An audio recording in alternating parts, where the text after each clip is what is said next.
On the major reports this evening, INEC distributes sensitive materials for Saturday's gubernatorial election in Osun. Abuja High Court dismisses suit against Governor Oyetola. WHO moves to reconvene monkeypox experts. United fear dead in Haiti. Good evening and welcome to the major report. Babatunde Bolatito is my name. The Independent National Electoral Commission has distributed the commission's sensitive materials in the presence of all political party agents for the Saturday's governorship election in Osun State. The electoral umpire made the distribution at the INEC headquarters in Osogbo. Our reporter, Oluwatobi Odunuga, has the details.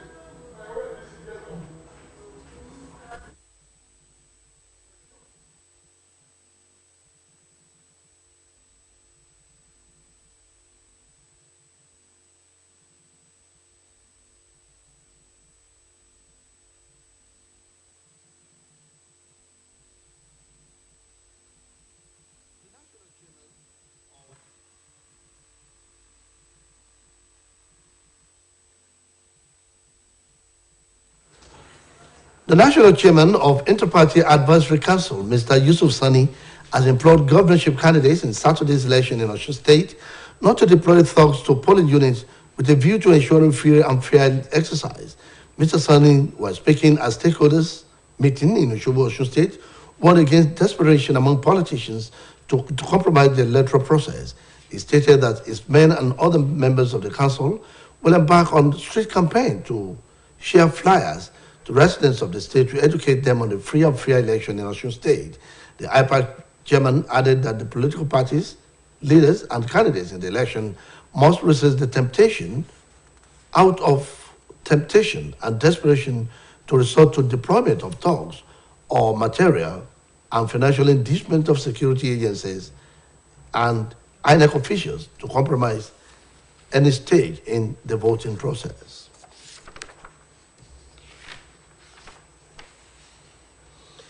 The Independent National Electoral Commission has distributed commission-sensitive materials in the presence of all political party agents for Saturday's governorship election in the state.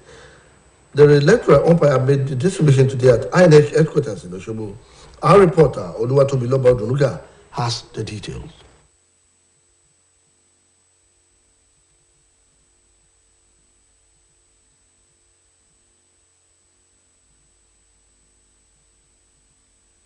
National Electoral Commission, INEC, has distributed sensitive election materials for Saturday's governorship election in Osun State. The materials were distributed at the INEC State Office in Osogbo in the presence of political party agents and the electoral officers across the 30 local government area in the state. According to Osun resident Electoral Commissioner Professor Abdulgani Raji, while distributing the materials, noted that the electoral officers would take the items to their councils where they would be sent to the polling unit on the day of election.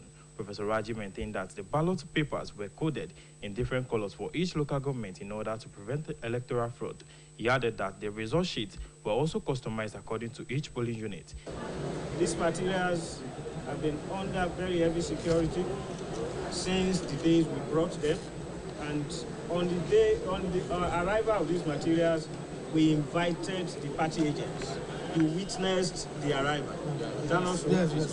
So exactly, including the IPAC chairman.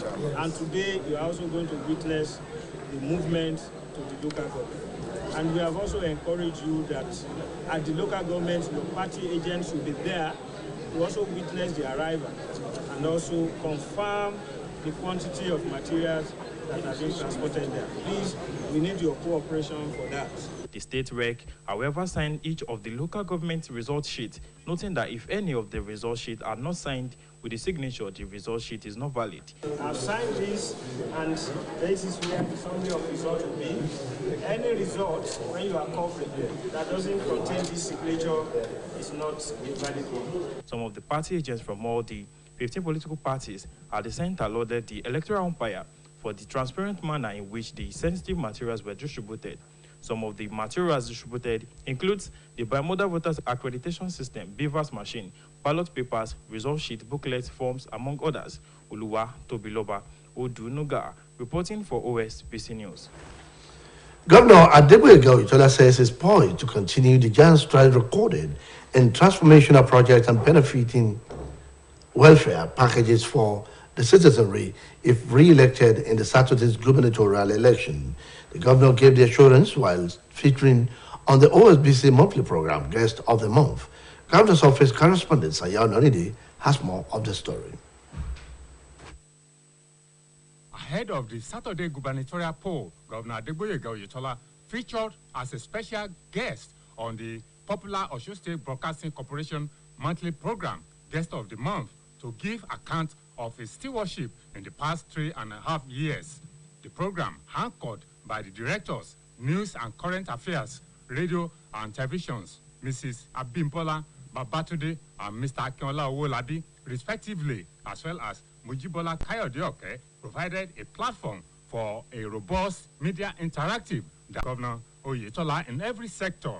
The anchor persons who display their professional sagacity brought out the vintage Mr. Oyetola with intellectual understanding of the discourse as he expatiated the challenges faced in terms of paucity of funds, as well as surmounting other challenges, also meeting the yearnings and aspirations of the people in terms of infrastructural developments, prompt and regular payment of workers' salary and emoluments, pensions, along with various social interventions, policies without borrowing. Governor Oyetola, who said that he was particularly buoyed by endorsements from various quarters as well as level of acceptability by residents and party supporters across the local government areas, reassured the citizenry that if re-elected, he will continue on the giant strides recorded across the state in transforming the profile of the state. To follow all the things I said I would do, because the state government, that I will run an all-inclusive participatory government. And I've done so. I've carried the people along with me, and that the welfare and security of the people, the major purpose of government, I've been supporting the vulnerable, everybody with food support, the college students. To the tune of, I'm educating for about 30,000 vulnerable every month. I started that in The live broadcast program, conducted in bilingual on radio and TV, had in attendance the Deputy Governor, Mr. Benedict Alabi, the Secretary to the State Government, Prince Wole Oyebamiji, Head of Service, Dr. Olowogbeyega Oyebade, Chief of Staff to the Governor, Dr. Charles Akinola, the State Chairman of the All Progressive Congress, Prince Boyega Famodun, members of the State Executive Council, the Director General of Osun State Broadcasting Corporation, Mr. Rashid Folarami, management and staff of the corporation. From the Governor's Office, Saya Onoide reporting. The Federal High Court in Abuja has dismissed a suit seeking the disqualification of Governor Adeboye Itola as the All Progressive Congress candidate for the July 16 governorship election scheduled to host in the state. In a statement delivered today, Justice Yang Eko stated that the plaintiff, Alhaji Moshood Adeoti, failed to support the process with relevant laws as such, showed no cause of action in the suit, which makes it a gross abuse of court process. He added that the suit certificate fall outside the scope of Section 87, subsection 9 of the Electoral Act and Section 22 of the 1999 Constitution as amended. It will be recalled that as chieftain of the APC, Alhaji Adeoti was one of the aspirants in the February 19 APC primary for the state governorship election, but he lost the ticket to Governor Itola. He then filed a case seeking the governor's disqualification through his legal team, led by Senior Advocate of Nigeria, Chizono Okpoko.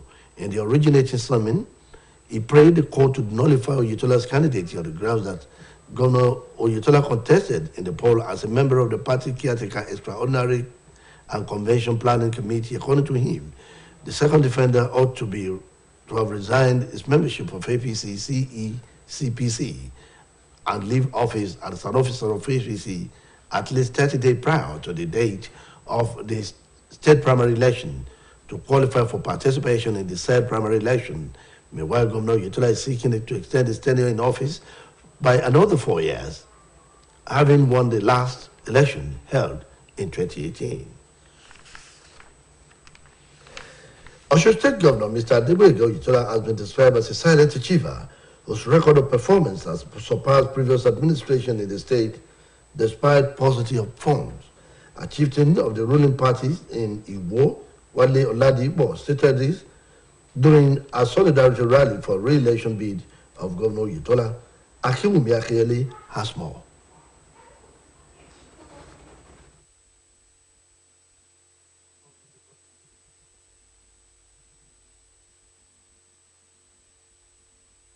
The re-election drive of Governor Adegboyega Oyetola received further boost as some members of the Accord Party defected to the All Progressive Congress in Nedes North. Oluchi Amuda has the details.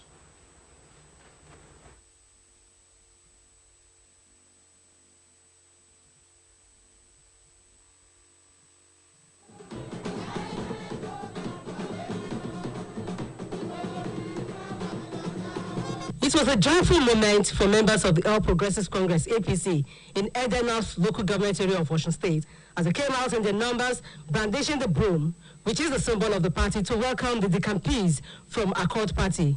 Chief Mujirat Tinubu, Iyaloja General of Nigeria and daughter of the presidential flag bearer of the All Progressives Congress, Asiwaju Bola Tinubu, accompanied by leaders of the party in Edenhouse, among whom were Honorable Kamaruddin Osuagbeni, Dr. Muftau Oyewale, among others, welcomed the decampees into the progressive fold amid singing and dancing.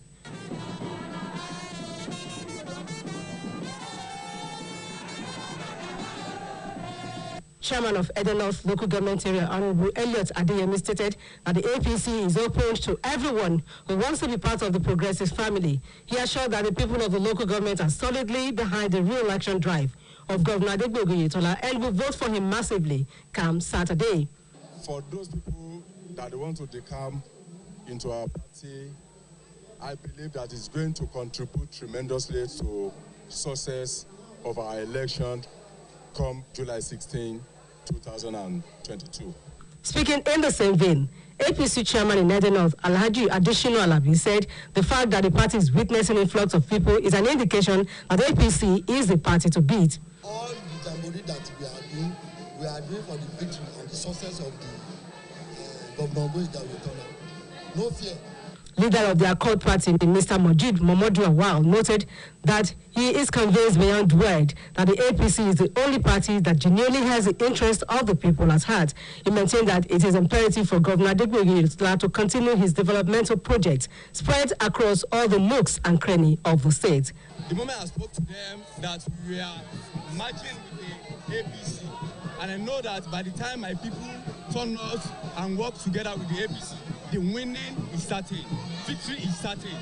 The event climaxed with the presentation of the flag of the party to the new members. Oluchi Amuda, OSBC News. Osun State Governor Mr. Adegboyega Oyetola has distributed motorcycles to the state hunters group aimed at aiding their security operations every nook and cranny of the state. Governor Oyetola delivered the working tools at the open field government house in Osogbo. Adebare Jimakinde now reports.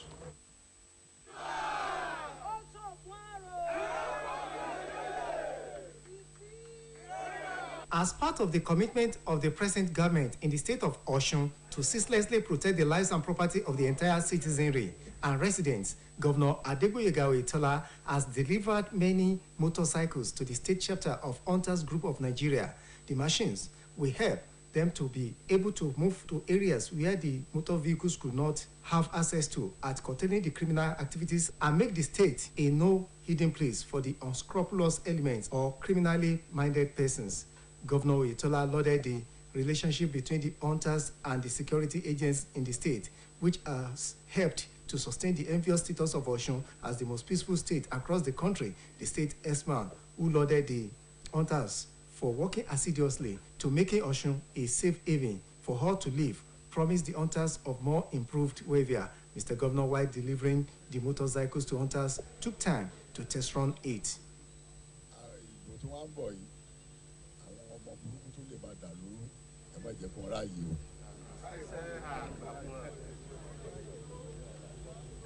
mi ní kẹ́ lọ sí ilé ìbò ṣùgbọ́n gbogbo àgbègbè tí àwọn ọmọ burúkú yẹn ti lè fẹ́ sọ pé wọ́n ó dà nǹkan rú ẹ̀ mọ́ fààyè bá wọn.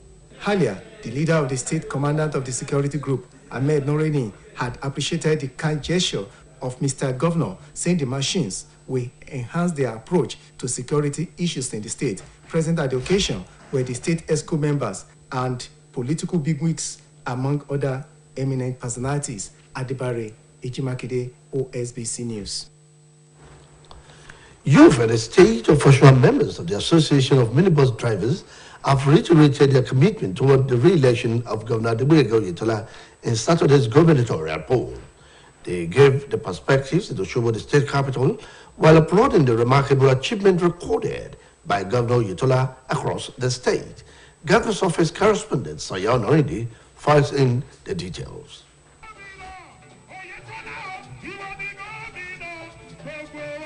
It was all dancing and jubilation as Governor Adegboyega Oyetola was received into the city stadium, Osogbo, the state capital, by the youths from across the state of Osun. Addressing the teeming youths, Governor Oyetola said that he was highly delighted for their support, adding that victory is certain by the grace of the Almighty God in the Saturday gubernatorial poll. He therefore implored the youths across the state to ensure that they are in possession of their permanent voters card, as well as waited patiently with an eagle eyes during the e-voting process while it lasted to ensure victory at the poll. The grace of Almighty God on Saturday, victory is certain.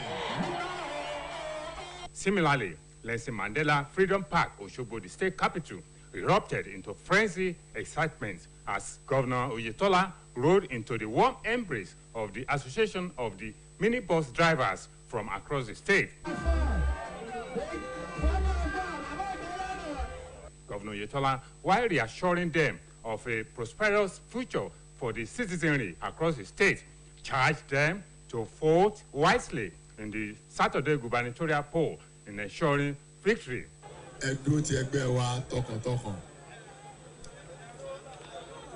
ẹ dẹ̀ rí i pé àwa náà ń kún in lọ́wọ́ lọ́nà tó pọ̀ díẹ̀ ẹ ti sọ ń pa Ọláìyá bridge ẹ ti sọ àwọn ọ̀nà tá a ṣe káàkiri gbogbo ìpínlẹ̀ wa ìkan tí wàá ṣe pàtàkì jù tí mo mọ̀ pé ó dẹ̀ ṣe ń lóore jù à ń sanwó òṣìṣẹ́ déédéé torí tá a bá san déédéé kórópì ò ní ríṣẹ́ ṣe. The leadership of the youth and Association of Mini Bus Drivers lauded Governor Oyetola for outstanding performance in infrastructural developments as well as overall welfare of the citizenry, stressing that it is imperative to sustain the tempo of progress and developments unfolding under the leadership of Governor Oyetola across the state. The events were witnessed by the leadership of the All Progressive Congress in the state of Osun. From the governor's office, Sanya Onorinde reporting. The New Nigeria People's Party has announced Pastor Isaac Idahosa as the running mate of its presidential candidate, Alhaji Rabi Musa Kwakunso. NNPP made the announcement on its Twitter handle, adding that Alhaji Kwakunso's choice comes after a failed negotiation with Labour Party for a joint ticket with Mr. Peter Obi, a former governor of Anambra State. Mr. Obi's refusal to be Kwakunso's deputy or running mate also ended with two political parties' alliance talks, as they had announced earlier that they were in talks on reaching an alliance ahead of the 2023 elections. The World Health Organization says it will reconvene its experts monkeypox committee on July 21 to decide whether the outbreak constitutes a major global emergency. A second meeting of the WHO's Emergency Committee on Monkeypox will be held with the UNF agency, now aware of 9,200 cases in 63 countries at the last update issued on Tuesday. A surge in monkeypox infections has been reported since early May outside the West and Central African countries, where the disease has long been endemic. It will be recalled that the WHO at last month convened an emergency committee of experts to decide if monkeypox constitutes a so-called public health emergency of international concern, the highest alarm that the WHO can sound.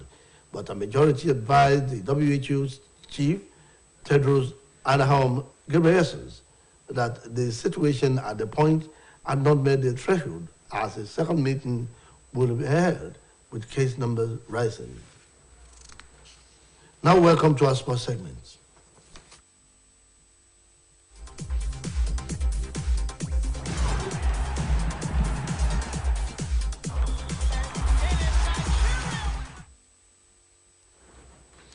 The Federal Ministry of Youth and Sport Development will present 94 athletes and 21 accompanying technical personnel that have qualified through several qualification competitions overseas to carry the banner of Nigeria to the forthcoming Commonwealth Games.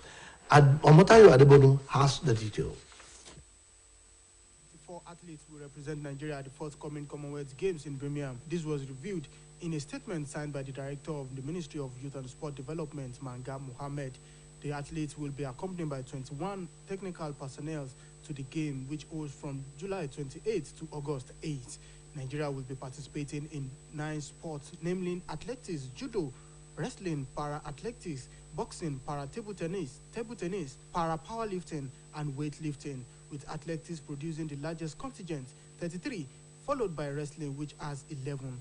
Both the boxing and weightlifting team are made up of 9 athletes each, while para-powerlifting and table tennis comprise of 8 players each. Both the boxing and weightlifting team are made up of 9 athletes each, while para-powerlifting and table tennis comprise of 8 players respectively. The para-table tennis team is made up of 7 players, while the para-athletics and judo have 5 and 4 athletes in their respective teams. Team Nigeria will depart for Birmingham on the 22nd of July. In the meantime, Nigerian men national team, the Super Eagles, have cheered the country's women's side, the Super Falcons, as they get set to take on the indomitable Lioness of Cameroon in the 2022 Women African Cup of Nations quarter-final game.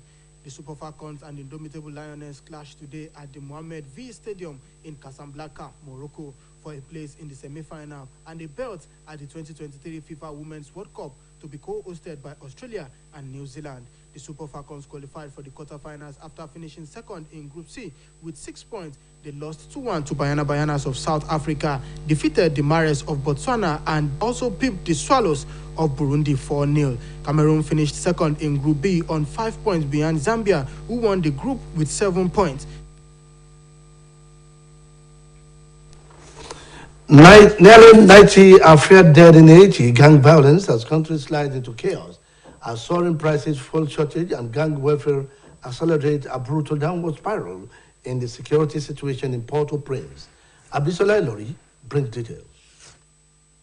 A week of gang violence in Haiti's capital has left at least 89 people dead and 16 others are missing in the past week's violence. The National Human Rights Defense Network said in a statement, adding that another 74 people sustained gunshots or knife wound, as soaring prices, fuel shortages, and gang warfare accelerate a brutal downward spiral in the security situation in Port-au-Prince. The unrest erupted between 2 rival factions inside Soli, an impoverished and densely populated neighborhood of Port-au-Prince.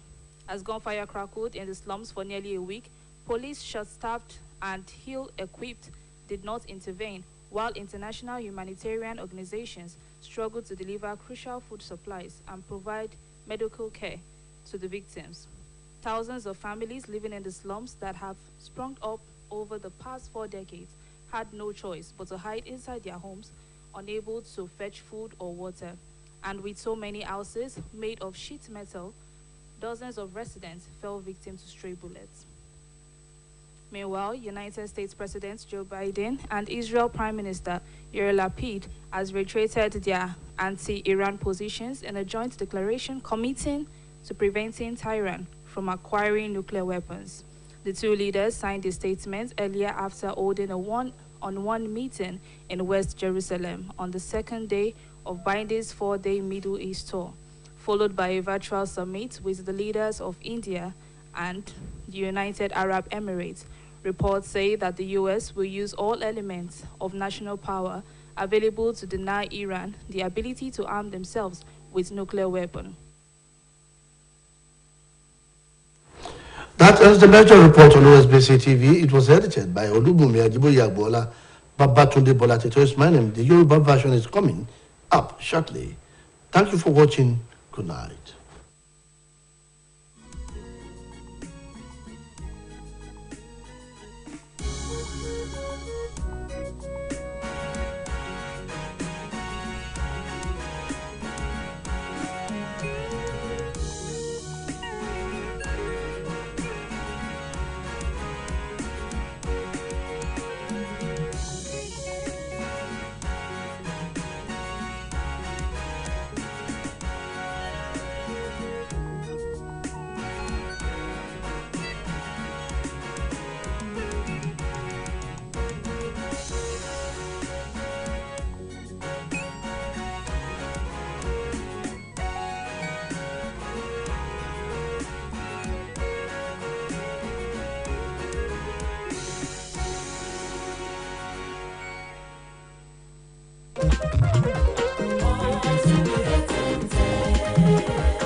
It is our duty that we owe to our great dear motherland to enhance her and to boost her in the eyes of all the world.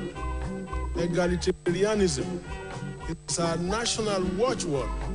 Equality of good fortune must be to each sure reward. Liberty and brotherhood are the goals for which we'll strive, plus progress, plus plenty, and all the good things of life. Up, up, Nigeria, and take thy rightful place. It is thy birthright and thy destiny, Africa's leading light to be.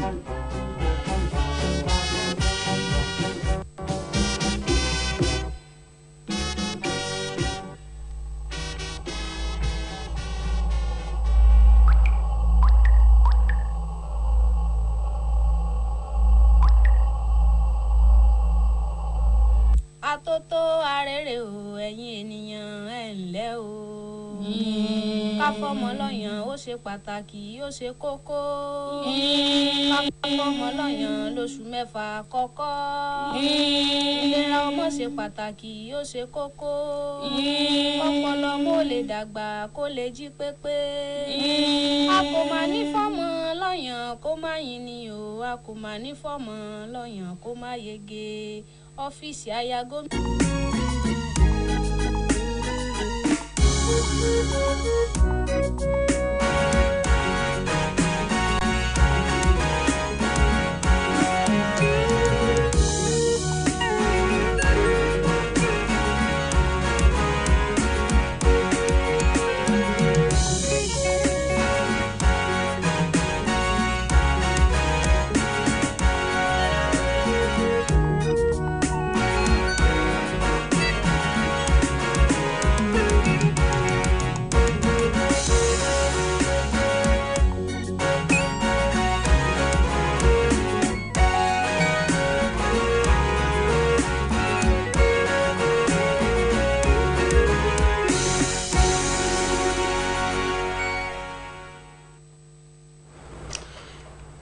àjọ INEC pé àwọn ohun èlò ìdìbò sáwọn ìjọba ìbílẹ̀ nípínlẹ̀ Ọ̀ṣun fẹ́tọ̀ ìdìbò ọjọ́ Sátidé.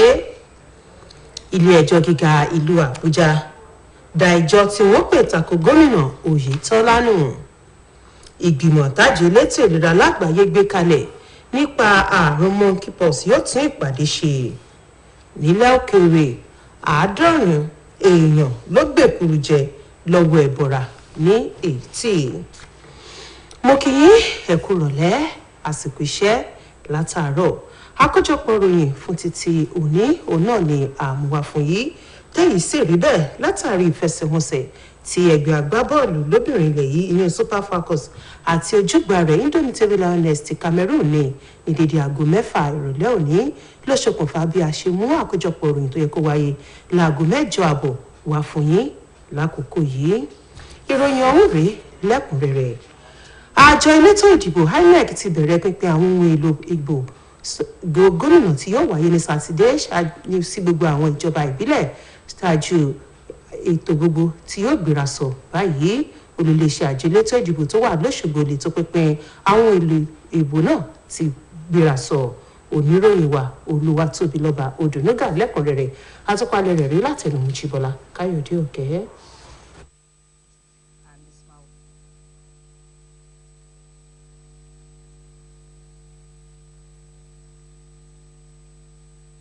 Àjọ elétò ìdìbò nílẹ̀ yìí INEC ti pín àwọn ohun èlò ìdìbò tó ṣe kókó káàkiri ìpínlẹ̀ Ọ̀ṣun nígbáradì fétò ìdìbò gómìnà tí yóò wáyé lọ́tùnla. Ọ́fíìsì àjọ náà lóṣogbo lètò pínpín àwọn ohun èlò náà ti wáyé lójú gbogbo àwọn aṣojú ẹgbẹ́ òṣèlú àti àwọn òṣìṣẹ́ àjọ elétò ìdìbò yíká àwọn ìjọba ìbílẹ̀ nípínlẹ̀ yìí. Nínú ọ̀rọ̀ rẹ̀ lásìkò tó ń darí pínpín àwọn ohun èlò náà, ọ̀gá àjọ INEC nípínlẹ̀ yìí ọ̀jọ̀gbọ́n Abdulgani Iraji tọ́ka sí pé àwọn òṣìṣẹ́ àjọ òun yóò gbé àwọn èlò náà lọ síjọba ìbílẹ̀ kó wa wọn níbi tí wọn yóò ti fi ṣọwọ́ sáwọn ibùdó ìdìbò lọ́jọ́ Sátidé. Ọ̀jọ̀gbọ́n Rájí tẹnumọ́ pé àwọ̀ ọ̀tọ̀ọ̀tọ̀ níwé ìdìbò ìjọba ìbílẹ̀ kọ̀ọ̀kan ní lọ́nà àti pinwọ́ ṣíṣe ìrú ìbò.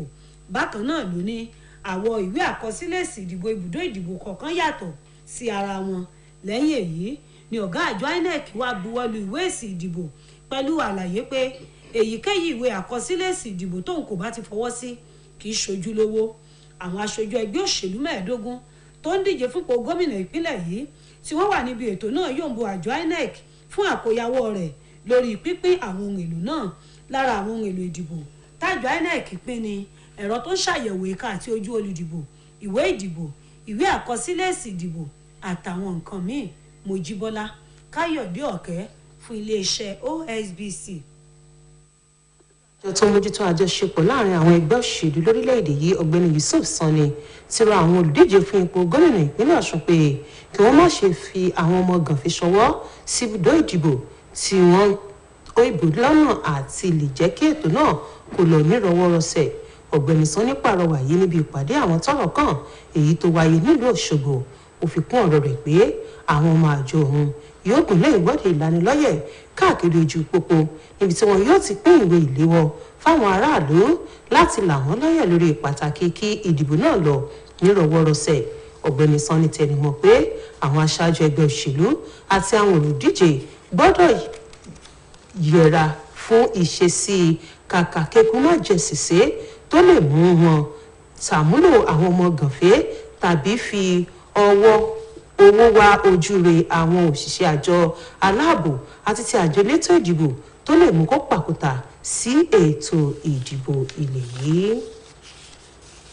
Gómìnà Adégbóyèga Oyètọ́lá ti sọ nínú pé ìjọba òun kò ní tẹ̀tì láti tẹ̀síwájú nínú iṣẹ́ ìdàgbàsókè ìlú tó ń ṣe àti ọ̀rọ̀ ìdẹ̀rùn aráàlú táwọn èèyàn bá fìbò gbé wọlé padà fún sáà kejì lásìkò ìdìbò gómìnà tí yóò wáyé lọ́tùnla òde yìí.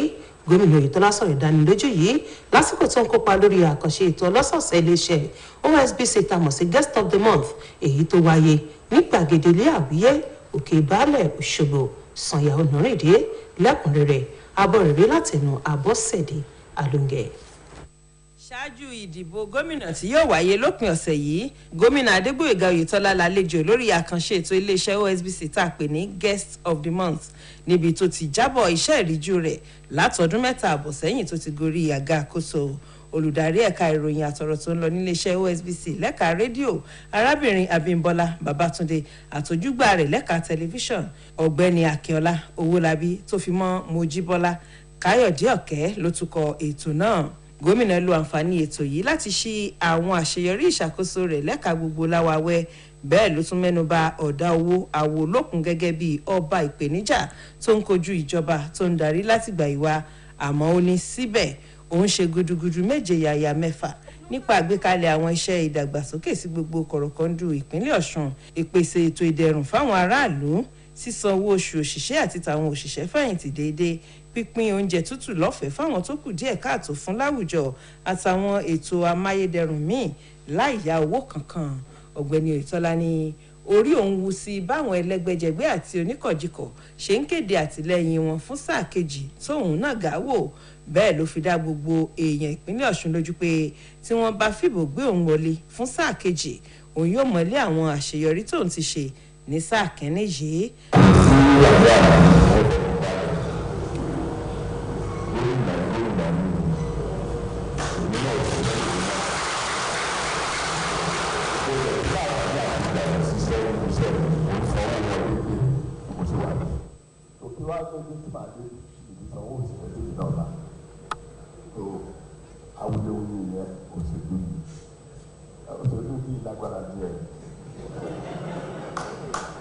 lára àwọn èèyàn tó wà níkàlẹ̀ níbi àkànṣe ètò yìí ni igbákejì gómìnà ọ̀gbẹ́ni Benedict Alabi akọ̀wé ìjọba ọmọọba Wọlé Oyèbámijí olórí àwọn òṣìṣẹ́ ọba nípínlẹ̀ yìí ọ̀mọ̀wé Olówógbóyèga Oyèbádé olórí àwọn òṣìṣẹ́ lọ́fíìsì gómìnà ọ̀mọ̀wé Charles Akínọlá àwọn ọmọ ìgbìmọ̀ aláṣẹ ìjọba alága ẹgbẹ́ òṣèlú APC nípínlẹ̀ yìí ọmọọba Gbóyèga Fámọ̀ọ́dún olùdarí àgbà iléeṣẹ́ OSBC ọ̀gbẹ́ni Rasheed Fọlárànmí àwọn ọmọ ìgbìmọ̀ aláṣẹ àtàwọn òṣìṣẹ́ iléeṣẹ́ OSBC Àbọ̀sẹ̀dé Alóńgẹ fún iléeṣẹ́ OSBC.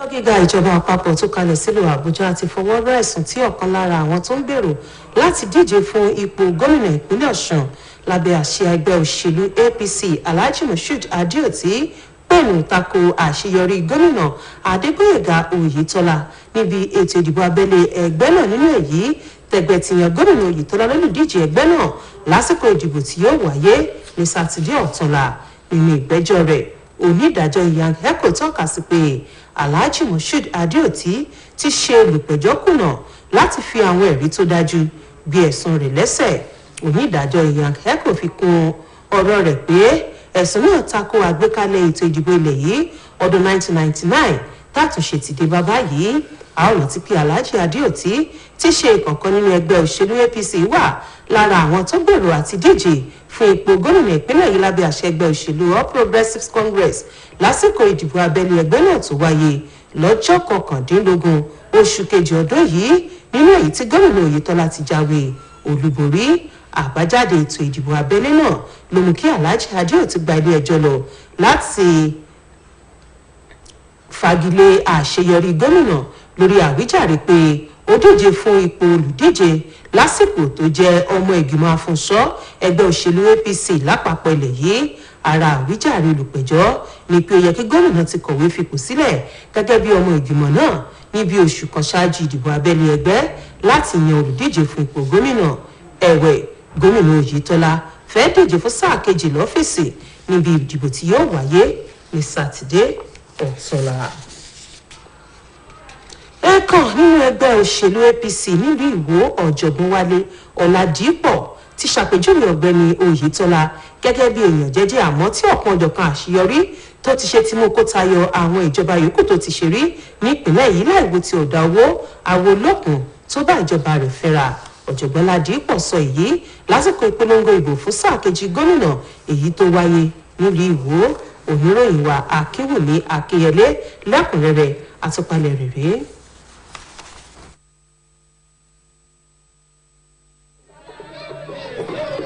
bí ìgbà tí èèyàn ṣe carnival lórí nínú Ìwó pẹ̀lú báwọn olólùfẹ́ ẹgbẹ́ òṣèlú All Progressives Congress ti lọ́wọ́ọ̀wọ́ gbẹ́gbẹ́ngbẹ́ng làwọn wà lẹ́yìn gómìnà Adégbóyèga Oyètọ́lá. Ààfin Olúwo tìlú Ìwó ọba Dr. Abdulrasheed Adéwálé Àkànbí tí lọ àkọ́kọ́ ní ìwọ́de ọ̀hún ti gbéra sọ tó sì lọ́ọ́ forí sọlẹ̀ sí gbègbè odò rì nílùú Ìwó. Àjọ United Front for Economic Development níbàámu pẹ̀lú àjọṣepọ̀ ikọ̀ ìpolongo ìbò gómìnà Oyètọ́lá ló ṣe agbátẹrù ìwọ́de náà. Nígbà tó ń sọ̀rọ̀ ìkànkànkàn nínú ẹgbẹ́ òṣèlú All Progressives Congress lẹ́kùn ìdìbò Ìwó, ọ̀jọ̀gbọ́n Wálé Ládìpọ̀ ṣàpèjúwe gómìnà Oyètọ́lá gẹ́gẹ́ bí ẹni tí máa ń dákẹ́ jẹ́jẹ́ ṣe àṣeyọrí táwọn àṣeyọrí tó sì ti gbéṣe nípínlẹ̀ Ọ̀ṣun kò ṣe é parẹ́ láéláé.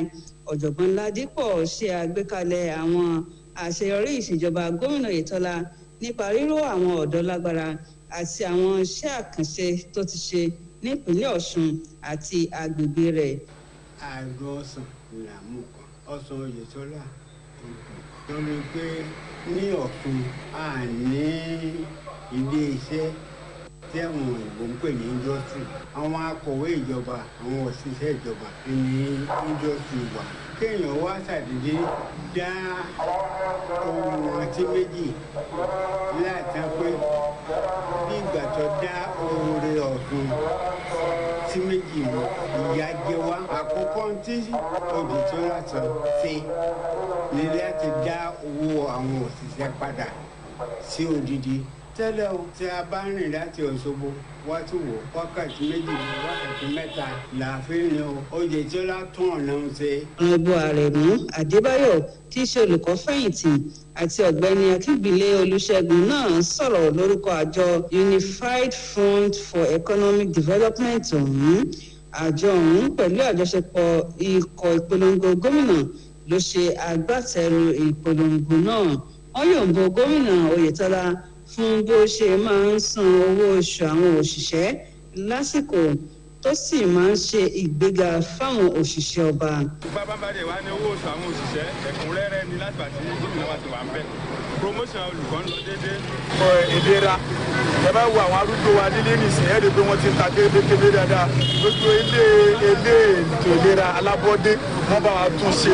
Wọ́n rọ àwọn olùdìbò láti tún jáde lọ́pọ̀ yanturu pẹ̀lú káàdì olùdìbò wọn kí wọ́n dìbò fún gómìnà Oyètọ́lá kó lè ṣe gómìnà lẹ́ẹ̀kejì ọjọ́ Sátidé ọjọ́ 24 oṣù yìí.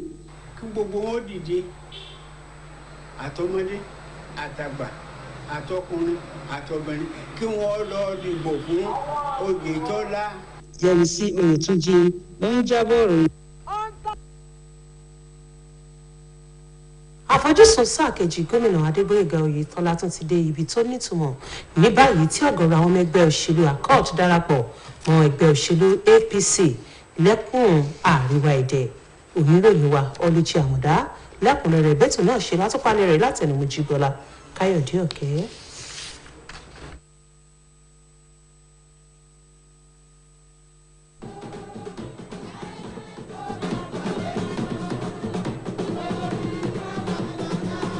nǹkan sọ rúra níjọba ìbílẹ̀ àríwá èdè lásìkò tẹ́gbẹ́ òṣèlú APC ń tẹ́wọ́ gba àwọn ọmọ ẹgbẹ́ òṣèlú Accord tí wọ́n darapọ̀ mẹ́gbẹ́ náà.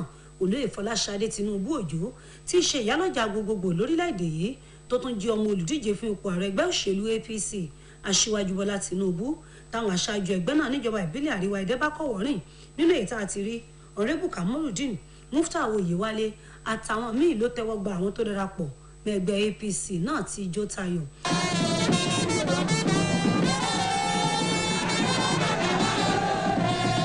Alága ìjọba ìbílẹ̀ àríwá èdè Ọ̀rẹ́bù Elliot Adéyẹmí sọ di mímọ̀ pé ẹgbẹ́ APC fààyè sílẹ̀ fún gbogbo ẹni bá fẹ́ darapọ̀ mọ́ ẹbí onítẹ̀síwájú láti wá. Ó sọ̀rọ̀ ìdánilójú pé gbẹngbẹng láwọn èèyàn ìjọba ìbílẹ̀ náà wà lẹ́yìn gómìnà tí wọ́n sì ti ṣetán àti dìbò fún un lọ́pọ̀ yanturu lọ́jọ́ Sátidé. Wíwá sínú ẹgbẹ́ wa látinú ẹgbẹ́ Accord Party mo nígbàgbọ́ wípé ó máa mú kí àfojúsùn wa nínú ẹgbẹ́ APC ní ìpínlẹ̀ Ọ̀ṣun pàápàá lẹ́dẹ̀ẹ́ kó tún rú gọ́gọ́ sí i. nínú ọ̀rọ̀ tí alága ẹgbẹ́ òṣèlú APC níjọba ìbílẹ̀ àríwá Ẹdẹ Alhaji Adesina Alabi mẹ́nubà pé ọ̀nà táwọn èèyàn ń gbà darapọ̀ mọ́ ẹgbẹ́ òṣèlú APC lọ́pọ̀ yanturu ti jẹ́ ẹ̀rí máa jẹ́ mi nso pé dúndùn lọ́sàn yóò so fẹ́gbẹ́ APC lọ́tùnla. àwọn tá a wà lẹ́dẹ̀ á gbìyànjú adúró tì wọ́n lọ́rùn á gbìyànjú àdìgbò. ààrẹ ẹgbẹ́ òṣèlú Accord ọ̀gbẹ́ni Mojeed Muhammadu Awal tọ́ka sí pé òun ti láwọn ẹ̀rí máa jẹ́ mi nso kan tó fìdí ọ̀rọ̀ múlẹ̀ pé ẹgbẹ́ APC nìkan ló nífẹ̀ẹ́ aráàlú lọ́kàn. Ó tẹnumọ́ pàtàkì kí gómìnà Oyètọ́lá máa tẹ̀síwájú iṣẹ́ ìdàgbàsókè tíjọba rẹ̀ ń ṣe yíká kọ̀rọ̀kọ́ndù ìpínlẹ̀ yìí. Láròhun tó wáyé níbi ètò náà ni gbígbé àsíá ẹgbẹ́ òṣèlú APC lé àwọn ọmọ ẹgbẹ́ tuntun lọ́wọ́. Mojíbọ́lá Káyọ̀dé Ọ̀kẹ́ fún iléeṣẹ́ OSBC. Gómìnà ìpínlẹ̀ Ọ̀ṣun ọ̀gbẹ́ni Adégbóyèga Oyètọ́lá ti pín alùpùpù fẹ́gbẹ́ àwọn ọlọ́dẹ ìbílẹ̀ lọ́nà àti lè jẹ́ kọ́rọ̀ ètò ààbò kó lè túbọ̀ rẹ́sẹ̀ walẹ̀ sí gbogbo kọ̀rọ̀kọ́ndù ìpínlẹ̀ yìí. Gómìnà ṣètò yìí ní gbàgede tó wà nínú ilégbèé ìjọba lóṣogbo Adébárí Jímákindé lẹ́kùnrẹ́rẹ́ àtúpalẹ̀ rẹ̀ rí látẹnu Àbọ̀sẹ̀dé Alóńgẹ́. Orílẹ̀-èdè Nàìjíríà wá jẹ́jẹ́ pé òun yóò máa ṣètò ìdẹ̀rùn fáwọn ọdẹ náà látìgbàdégbà kí wọ́n lè túbọ̀ múra sí iṣẹ́ wọn. lọ́nà àti túbọ̀ jáwé sóbì ètò ààbò fẹ́mi àti dúkìá àwọn èèyàn ìpínlẹ̀ Ọ̀ṣun gómìnà Adégbóyèga Oyètọ́lá ti pín àwọn kẹ̀kẹ́ alùpùpù fẹ́gbẹ́ àwọn ọdẹ lórílẹ̀‐èdè yìí ẹ̀ka tìpínlẹ̀ Ọ̀ṣun. Àwọn kẹ̀kẹ́ alùpùpù náà ni yóò mú kíṣẹ́ àwọn ọdẹ rọrùn láwọn agbègbè tọ́kọ̀ ò lè dé táwọn àtìláwí sì fi ń ṣe ibùba. gómìnà Oyètọ́lá yin àwọn ọdẹ ìbílẹ̀ nípínlẹ̀ yìí àtàwọn ikọ̀ agbófinró yòókù láwò fún bí wọ́n ṣe lájọṣepọ̀ tó dánmọ́rán tí wọ́n sì ń gbọ́ ara wọn lágbòye. ọ̀gbẹ́ni Ahmed Nureni ti jẹ́ ibi tálàfíà ti ń jọba jùlọ fún oore tó ṣe ẹgbẹ́ náà pẹ̀lú àlàyé pé wà á jẹ́jẹ́ pé òun yóò máa ṣètò ìbẹ̀rù fáwọn ọdẹ náà látìgbàdégbà kí wọ́n lè túbọ̀ múra sí iṣẹ́ wọn. ètò ààbò ìpínlẹ̀ Ọ̀ṣun àwọn ọmọ ìgbìmọ̀ aláṣẹ ìjọba àtàwọn ìkan olóṣèlú pẹ̀lú àwọn èèyàn míì ló fojúṣe mẹ́rin ètò tá à ń wí yìí. Àbọ̀sẹ̀dé Alóńgẹ́ fún iléeṣẹ́ OSBC.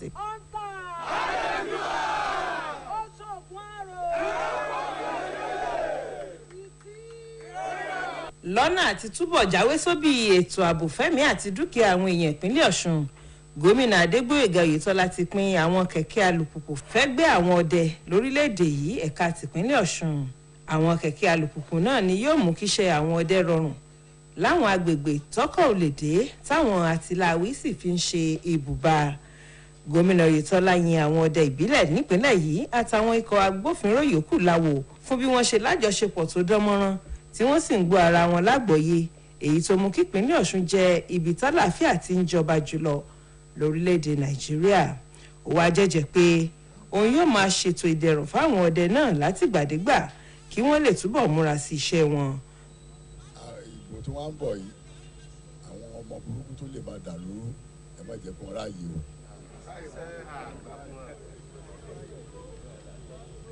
mi ní kẹ́ lọ sílé ìbò ṣùgbọ́n gbogbo àgbègbè tí àwọn ọmọ burúkú yẹn ti lè fẹ́ sọ pé wọ́n ó dà nǹkan rú ẹ má fààyè bá wọn. Gómìnà gun ọ̀kan lára àwọn alùpùpù ọ̀hún wò kó tó jọ̀wọ́ wọn fáwọn ọdẹ tíjọba rẹ̀ rà fún un. Ṣáájú ládarí ẹgbẹ́ àwọn ọdẹ yìí ọ̀gbẹ́ni Ahmed Nureni ti gbóṣùbà àràbàǹdẹ̀ fún gómìnà Oyètọ́lá fún oore tó ṣe ẹgbẹ́ náà pẹ̀lú àlàyé pé àwọn kẹ̀kẹ́ alùpùpù ọ̀hún yóò mú káwọn ọdẹ tó fi kún ìsapá wọn láti mójútó ètò ààbò ìpínlẹ̀ Ọ̀ṣun.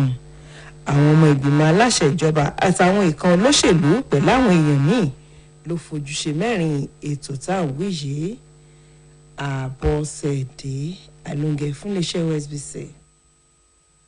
a tọrọ àforíjì fún bí ìròyìn tẹgbọ́ tán bó ṣe kọ́kọ́ fẹ́ ní lẹ́sẹ̀ kó tó di wípé ó bọ́ sójú ọwọ́. Àwọn ọ̀dọ́ nípínlẹ̀ Ọ̀ṣun pẹ̀lú ẹgbẹ́ àwọn awakọ̀ kórópè ti fìdí àtìlẹ́yìn wọn múlẹ̀ láti ṣiṣẹ́ tọ̀ bí gómìnà Adégbóyèga Oyètọ́lá yóò ṣe wọlé fún sáà kejì nínú ètò ìdìbò tí yóò wáyé lọ́jọ́ Sátidé. Òṣogbo ti ṣe olóòlù ìpínlẹ̀ Ọ̀ṣun làwọn ikọ̀ méjèèjì ti fìdí àtìlẹ́yìn wọn múlẹ̀ lásìkò tí wọ́n mẹ́nu bà ọ̀kanòjọ̀kan àṣeyọrí tí gómìnà ti ṣe. Oníròyìn wà lọ́fíìsì gómìnà Sànyà Ọ̀nàrẹ́dẹ́ lẹ́kùnrẹ́rẹ́ àtọ́palẹ̀ rẹ̀ rí látẹnu Mojíbọ́lá Káyọ̀dé Ọ̀kẹ́.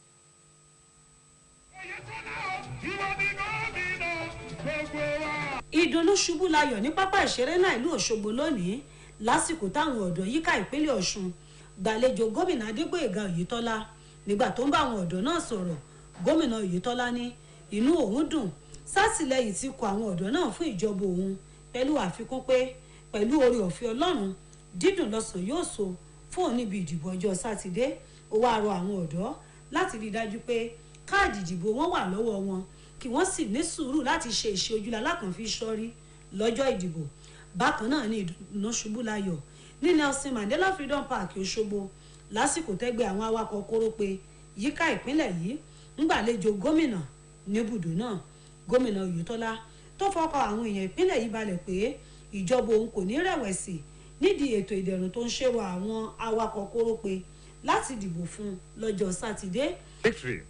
ẹgbẹ́ ti ẹgbẹ́ wa tọkàntọkàn ẹ dẹ̀ rí i pé àwa náà ń kún in lọ́wọ́ lọ́nà tó pọ̀ díẹ̀ ẹ ti sọ ń pa Ọláìyá bridge ẹ ti sọ àwọn ọ̀nà tá a ṣe káàkiri gbogbo ìpínlẹ̀ wa ìkan tí wàá ṣe pàtàkì jù tí mo mọ̀ kó dẹ̀ ṣe ń lóore jù à ń sanwó òṣìṣẹ́ déédéé torí tá a bá san déédéé kórópè ò ní ríṣẹ́ ṣe. àwọn aṣáájú ẹgbẹ́ àwọn ọ̀dọ́ àtàwọn awakọ̀ kórópè yòǹbó gómìnà fún ìṣọwọ́ṣe rẹ̀ lórí ọ̀rọ̀ ìdàgbàsókè ìlú àtọ̀rọ̀ ìdẹ̀rùn aráàlú lápapọ̀ wọ́n tẹnumọ́ pé ó ṣe pàtàkì láti fààyè gba ìtẹ̀síwájú ìdàgbàsókè tó ń bá ìpínlẹ̀ yìí lábẹ́ ìdarí gómìnà Adégbóyèga Oyètọ́lá àwọn aṣáájú ẹgbẹ́ òṣèlú APC yíká ìpínlẹ̀ yìí kò gbẹ́yìn níbi ètò méjèèjì náà Mojíbọ́lá Káyọ̀dé Ọ̀kẹ́ fún iléeṣẹ́ OSBC.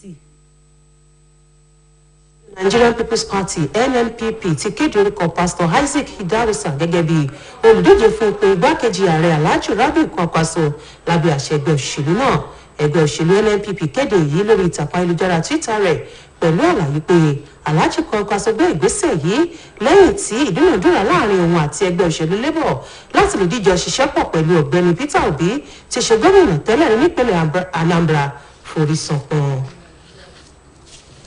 Àjọ elétò ìlera lágbàáyé ti sọ bímọ pé ìgbìmọ̀ akọ́ṣẹ́mọṣẹ́ èyí tó tọpinpin nípa àjàkálẹ̀ àrùn monkeypox èyí àrùn tí wọ́n kó látara ọ̀bọ yóò tún ìpàdé ṣe lọ́jọ́ 21 oṣù táwà nínú rẹ̀ yìí láti lè pinnu lórí ìgbésẹ̀ àti pẹ̀wò àjàkálẹ̀ àrùn náà ìpàdé náà tí yóò jẹ́ lẹ́ẹ̀kejì rẹ̀ ní ìgbìmọ̀ tí wọ́n gbé kalẹ̀ ní yóò ṣe ní báyìí tí ìwádìí fi hàn pé 9,900 làwọn tó ti fara kásá àrùn náà látàwọn orílẹ̀-èdè 63 tó wà yíká àgbáyé àrùn ti pé lóṣù karùn-ún làrùn náà kọ́kọ́ bẹ́ sílẹ̀ lápá ìwọ̀ oòrùn àti àárín gbogbo ilẹ̀ Áfíríkà kó tó di wípé ó di tọrọ fọ́nkálé dáwọn orílẹ̀-èdè míì.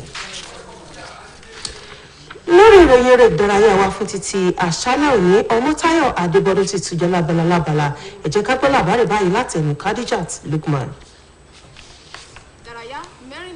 Àádọ́rùn-ún ni yóò ṣojú orílẹ̀-èdè Nàìjíríà níbi ìdíje Commonwealth tí yóò wáyé ní Birmingham èyí jẹyọ nínú àtẹ̀jáde kan tí adarí iléeṣẹ́ tó ń rí sọ́rọ̀ ọ̀dọ́ àti eré ìdárayá lórílẹ̀-èdè yìí ọ̀gbẹ́ni Manga Mohammed fọwọ́ sí olùkọ́ 21 ni yóò tẹ̀lé àwọn eléré ìdárayá ọ̀hún lọ síbi ìdíje náà tí yóò gbéra sọ ní ọjọ́ 28 oṣù yìí sí ọjọ́ 8 oṣù tó ń bọ̀ orílẹ̀-èdè yìí yóò kópa nínú eré ìdárayá 9 ọ̀tọ̀ọ̀tọ̀ níbi tá a ti rí eré ìdárayá tàwọn akẹ̀ṣẹ́ table tennis tàwọn àkàndá ẹ̀dá judo eré orí ọ̀dàn àtàwọn eré ìdárayá míì ọjọ́ 22 oṣù yìí ni àwọn eléré ìdárayá ọ̀hún ni wọ́n gbéra kúrò lọ sí Birmingham. nínú ìròyìn míì ikọ̀ Super Eagles torílẹ̀-èdè yìí ti ṣe kóríyá fún àwọn obìnrin wọn Super Falcons ṣáájú ìfigagbága tí wọ́n gbà pẹ̀lú ikọ̀ Indomitable Lioness ti Cameroon nínú ìdíje WAFCON tọdún yìí láìpẹ́ yìí ni ìfẹsẹ̀wọnsẹ̀ náà yóò gbéra sọ ní pápá ìṣeré Mohammed V tó wà ní Casablanca ní orílẹ̀-èdè Morocco ẹni tó bá jáwé olúborí ni yóò kó gòjà lọ sí ìpele tó kàn nínú ìdíje ọ̀hún àti ìdíje ife ẹ̀yẹ àgbáyé tàwọn obìnrin tọdún 2023 tí orílẹ̀-èdè Australia àti New Zealand yóò gbàlejò ẹ̀ ikọ̀ Super Falcons ló pegedé lẹ́yìn tí wọ́n fìyà jẹ orílẹ̀-èdè Botswana àti Burundi bákan náà ní orílẹ̀-èdè Cameroon kó gòjà lẹ́yìn tí wọ́n fàgbà hàn orílẹ̀-èdè Tunisia pẹ̀lú àmì ayò 2-1 Khadijat Lukman fún iléeṣẹ́ OSBC.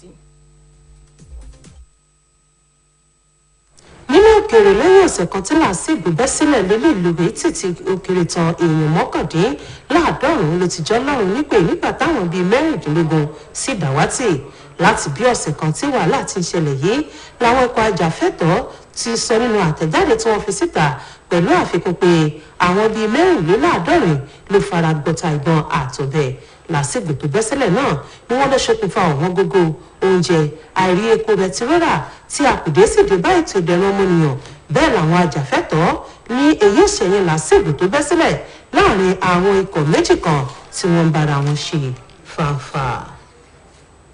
tó èyí ló pe àkójọpọ̀ ròyìn wa fún ti tòní Mùjíbọ́lá Káyọ̀dé ọ̀kẹ́ òǹtùlù lóòtú ìyókù tún di lọ́la nígbà táwọn mú àwọn ènìyàn wá fẹ̀yìn ní ṣíṣẹ̀ tẹ̀lé títí ọ̀la ọ̀hún ọ̀rọ̀ ayọ̀ làó sùn ó dàrọ̀.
All right, good evening, viewers, and of course, that's the live transmission of the match between the Super Falcons of Nigeria and the Indomitable Lioness of Cameroon, ongoing at Casablanca in Morocco at the moment. Of course, we hope that the Super Falcons will be able to do the needful and progress to the semi-finals. Remember that all is at stake for the World Cup in New Zealand and Australia next year. Khadijat, what would be your expectation from the Super Falcons this evening? Though the expectation is high because when we look at the head-to-head on table and everything, Super Falcons are topping the table. So let us say they are topping it when we are talking about the head-to-head. They are in the right position to win, to qualify for the quarter-final. And also don't let us forget, at Nigeria, the Super Falcons have been the one that usually eliminates the Cameroons from the Indomitable Lioness from the finals for 3 consecutive years. Okay. So don't let us forget that. And the Indomitable Lions are not doing well when we are talking about the qualifying. If not because they won their last match against Tunisia, they would have not qualified for the match. Of course, now we leave you to enjoy the full match, full first 45 minutes of the match between the Super Falcons of Nigeria and the Indomitable Lioness of Cameroon. We'll be back after the first 45 minutes.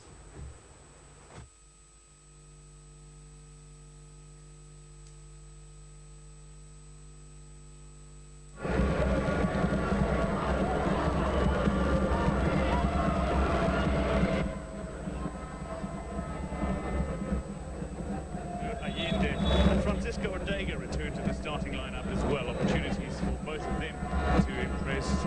Winning a Women of the Match award for Francisco Ortega in this tournament, and Okobi keeps her place in the starting lineup. Shamaka Nwadozie starts in goal for Nigeria. She's got a 4-player defence. Payne, Ohale, Ebi and Plumter start ahead of her. It's in midfield where things get interesting. Okobi, Ayinde and Ushebe are going to be playing in a 3-player defensive lineup behind the 3-pronged attack that sees Odega, Unumonu and Ajibade starting for Nigeria. This is a dangerous Nigerian squad. Estelle Johnson and her defence will need to be aware. Ayinde will be key in the passing game. Akuna Makalima watches on from South Africa, one of the referees shortlisted for the Women's World Cup in Australia and New Zealand early next year.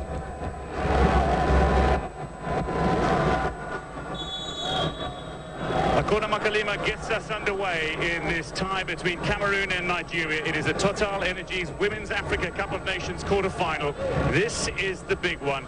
Both these sides looking for a place at the FIFA Women's World Cup. Both these sides still harbour ambitions of winning this tournament. They need to advance to the semi-finals in order to do that. It is Cameroon who turn out in the yellow and red, taking on the Nigerian side in the green, white with black trim. Here's Ajibade getting onto the end of a ball. She is always dangerous in possession. Well cut out by Awona. It's immediately down this near side flank, one of the most dangerous of all the attackers in the Cameroon books. Yara Njoya, the Inter Milan striker, to enjoy her time on the ball. This will be a throw-in though to Nigeria as Zana gets involved. Gabriel Zabo is the man who oversees Cameroon. A renowned tactician in his country. Randy Waldron is the man in charge of the Nigerian outfit. We'll be looking to oversee a victory. There is the 65-year-old American in charge of this Nigerian side. I'm delighted to say that alongside me for this titanic clash is a former international captain. She captained Manana in years gone by. Just see, looks like Joya just getting winded with the ball forward by Payne. She'll be all right to play, no doubt. And Amanda Dlamini is alongside for this incredible contest. And Amanda, you must have initial thoughts on what should be a genuinely titanic clash. No, absolutely. I think both teams are really going to size each other up, but with clear intentions of winning the match. There's no second match after this going through to the semi-finals. And I think having watched Cameroon, it's all just a matter of moving the ball a lot quicker today against a very physical Nigeria. But for the Nigerians as well, they will really want to impose the game, which will include a bit of speed. It's an early challenge from Zana, and she's won the physical battle with the early challenge. The call goes the way of Cameroon here. Free kick gone the way of Cameroon. But very much a duel deluxe between these two sides who are well familiar with one another on the international level, but just on a personal level as well, as Zana feeds this ball diagonally out to the far side where Budiongene wants to get involved. Belek is looking to feed a ball forward. She is among the more creative players in this midfield role for Cameroon. We'll talk about the midfield in just a moment. Tabade looks to link up with Onumonu. A little turn and go from Mayinde. He returns to the starting lineup for today's tie. Here's Tony Payne. A third position in 4 matches for Nigeria. He's played at right back, at left back and at left wing so far for Nigeria. But let's talk about Cameroon, Amanda. You've got Jeanette Yango and Monique Ngo, the two central midfielders who've been pivotal in Cameroon, conceding only 1 goal in this tournament so far. And they find themselves both suspended for today's tie, which is problematic potentially. But Mbodu and Dabda are in. Is that where we're going to be watching to see the difference potentially in midfield? It's just a matter of how they both understand each other, how well coordinated they are, because those are 2 crucial positions. A double pivot in midfield just means better understanding between the 2 players. Do they have enough energy? They haven't really played or started as many games in this tournament, so it's just a matter of coordination, and I think then therefore they will rely a lot much more on Belek to really get those necessary passes up front. It's Francisco Ordega getting involved in action early on. Is Ordega, who actually plays alongside Gabriela Budiongene, the opposition captain, the club side CSKA in Moscow. Claudia Dabda and Regina Otto both play in Minsk in Belarus. Estelle Johnson and Ife Onumonu play at Gotham in the United States. Belek and FV play at Kiryat Gat in Israel together. Bawu plays with Gift Monday at Bayelsa. They are well familiar with one another on personal levels as well, as Njoya got into that 18-yard area, but ultimately loses out possession, conceding the free kick here. And she is dangerous when she gets into the scoring mode, and she's found her scoring shoes in Italy recently as well, but clear foul on Ushebe. Ushebe is just going to be one of those midfielders that will make sure they just do the sweeping behind the front 2. And she's one of the players that you have to watch out for where ankles are concerned. She really gets to the ball and hard. Ankles and set pieces where you need to be aware of Ushebe. Here's Ordega, far side. It's Fumatu who's helped that ball away. convincingly as well. Here's Gabriela Buriongere. Under a little pressure on that far side is Francisco Ortega. Down she goes. Free kick to Nigeria. Helped to feet by Ashley Plumter.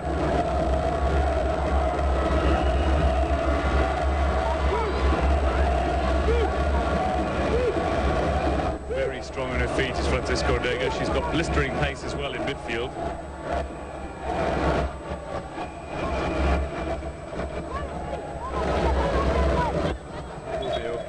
Stands over this ball. Okobe to many. Makalima says, hold on just a moment, I'm going to have a word with a couple of players, Ashley Plumter and Michaela Abam are just being spoken to. Both tall individuals. Abam, the striker for Cameroon, Plumter, the Nigeria defender, qualified to play for Nigeria through her paternal grandfather.